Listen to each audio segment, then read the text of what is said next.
الاهلي كان يبقى خسر الدوري من سنتين، كان بيقولوا التحكيم برضه. ناخد التليفون كام؟ دكتوره هويدا، ازي حضرتك؟ ازيك يا دكتوره؟ الو، مساء الخير. مساء الخير يا دكتوره، ازيك عامله ايه؟ كملوا خناق عشان انا داخله اكمل خناق معاكم زي بعض. اتفضلي اتفضلي.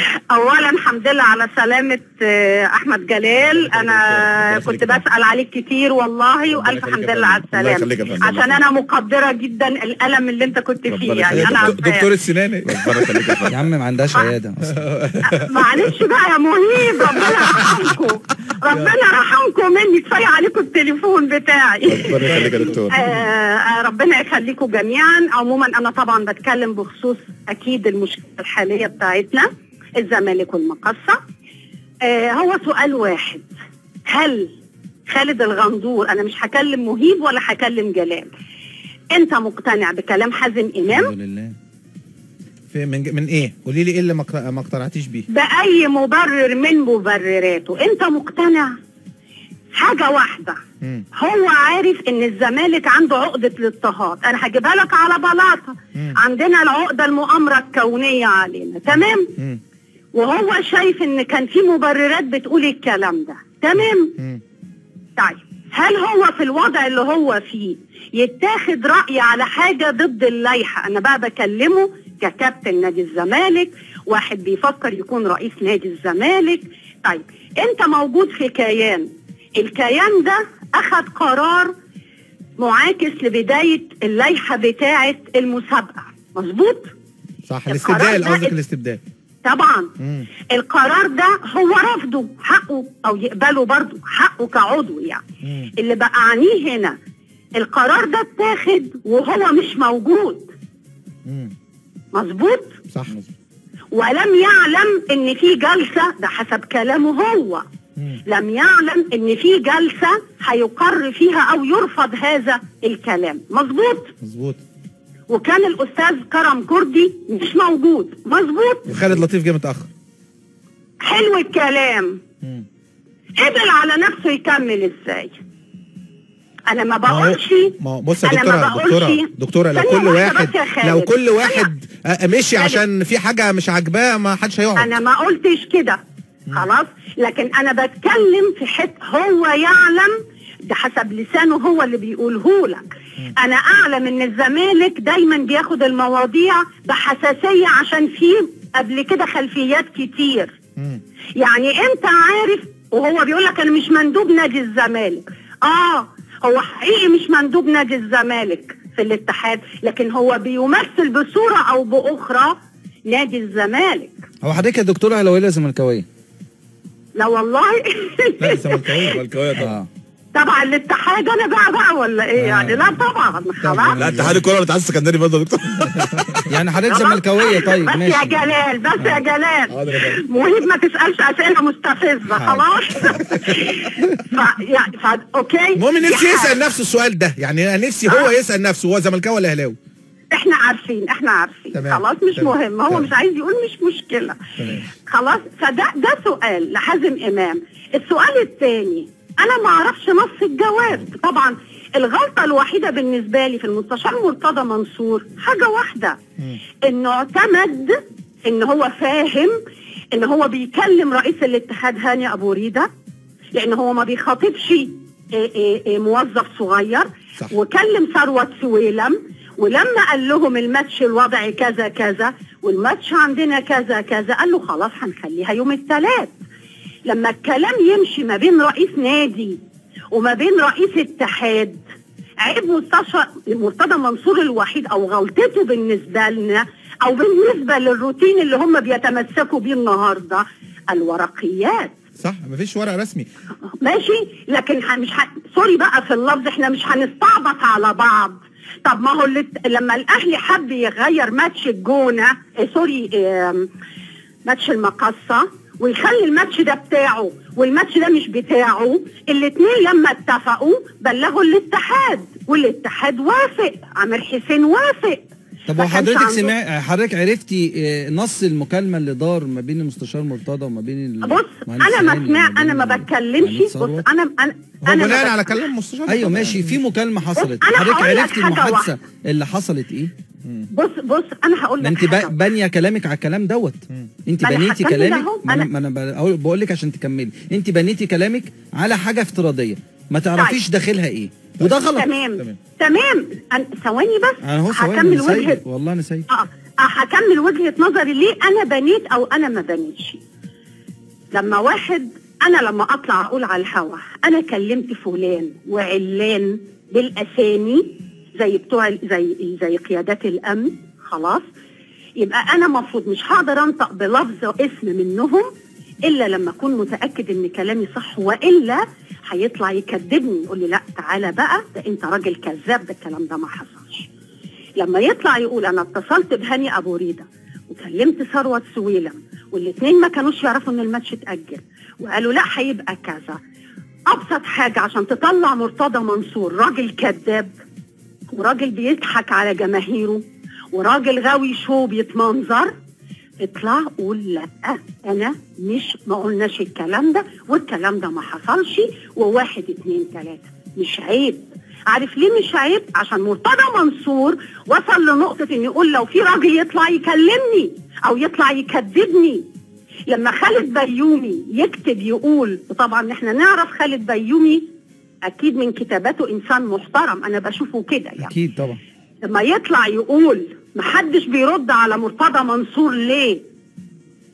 هو في ايه؟ محدش بيكذبه ليه؟ نص جواب بتاع اللي انتوا قلتوه من 5 دقايق، الامن بناء على طلبكم، الامن وافق بناء على طلب الاتحاد. لا ده بص يا دكتوره هويدا في حته تانية كمان مبعوتها لي اهو من عاطف ابو ميدو، بيقول لي يوم مخاطبه الامن الرسميه للاتحاد اللي هو يوم الثلاث ده كان يوم 11 تمام اللي هو بيتكلم ان هو الماتش هيبقى يوم 16 تمام كان يوم كانت يوم 12 الجواب بقى الرسمي مكتوب يوم 12 والصادر يوم 13، يعني يوم 11 ده ما كانش لسه في جواب من الامن اساسا. الله ينور عليك. يبقى مرتضى منصور ما كدبش لما قال انا اتبلغت ان انا لاجل غير، وبعدين احنا من امتى بنأجل ماتش السبت وبعدين نقول الحق؟ يعني الجواب بس يا جماعه اللي يخش على النت هيلاقي ان هو اسمعني بس ان هو كان يوم 12 والصادر بتاعه مكتوب عليه يوم 13 ويوم الثلاث اللي انتوا بتقولوا عليه الجواب ده كان يوم 11. تمام. في جلال ثواني صغننه تحت امرك يا فندم. اتفضلي يا فندم اتفضلي. هقول لحضرتك حاجه بناء برضه عشان انا مش فقيهه زيكم في اللوائح والقوانين لكن على قدي. على حسب ما سمعت المكالمه اللي كان ما بين عامر حسين وما بين مدحت شلبي في الاستوديو لازم ناخد راي الزمالك. تمام الله ينور عليك. تمام رائع. ثواني بس اتفضلي. مفهومي انا لا اخد راي الزمالك ان انا بتصل بالمنوط دي في الزمالك، مش لازم مرتضى منصور يعني اتكلم الراجل اللي مسؤول في الزمالك واقول له دلوقتي احنا عندنا 1 2 3 هنخلي الماتش في حدود يوم كذا، خصوصا ان كان في لائحه قبلها وجواب مبعوث بالمواعيد انها يوم السبت. تمام. هتبقى المراسلات الرسميه انا بخاطب صاحب الملعب او صاحب الماتش فاقول له يا سيدي هنأجل هنخليه يوم عندنا فرايتيز يا يوم الاحد يا يوم الاربعاء، يا اما يتحدف يا اما يتنيك اي حاجه يعني. بالظبط خلاص تمام يا فندم. ما تخلونيش اعك خلاص. لا براحتك يا فندم. هل بقى هل اتحاد الكوره خاطب نادي الزمالك ايوه هو حدد الماتش على طول؟ لا اتفضلي يا فندم. حدده لحد والله. ثواني يا كابتن. الماتش لم يتم اي اتصال بنادي الزمالك لمعرفه رايه هنغير الماتش لامتى. بل طب ارد يا فندم. خليكي معايا يا دكتوره هويدا بس دي واحده والصوت اصله بايظ، خليكي حاول تروحي يمين شمال. اتفضل يا احمد. طب دلوقتي الخطاب اللي جاي لك من اتحاد الكوره للامن يوم 13/4 صحيح. المكالمه اللي تمت ما بين عامر حسين والكابتن مدحت شلبي قال له فيها ان احنا هناخد راي الزمالك. اذا اتحاد الكوره خد راي الزمالك قبل ما يخاطب الامن ان احنا هنأجل الماتش ونقترح يوم الاحد، وبناء عليه بعد هذه المخاطبه بعت للامن والامن بعت يوم 13/4. يبقى اذا لا مش فاهمك يعني هو قبل اكلم الزمالك يا كابتن. انا عندي جواب تاني. انا عندي جواب تاني مبعوث للزمالك. قال الحد لا كلمني بعد الدكتوره هويدا اما تخلص ونتكلم معاها سياده اللواء محمد عبد السلام عشان نتاكد ان الجواب وصل لنادي المقصه يوم الثلاث. لا بص يا استاذ احمد دي النقطه اللي حضرتك بتتكلم فيها. اتفضل يا فندم.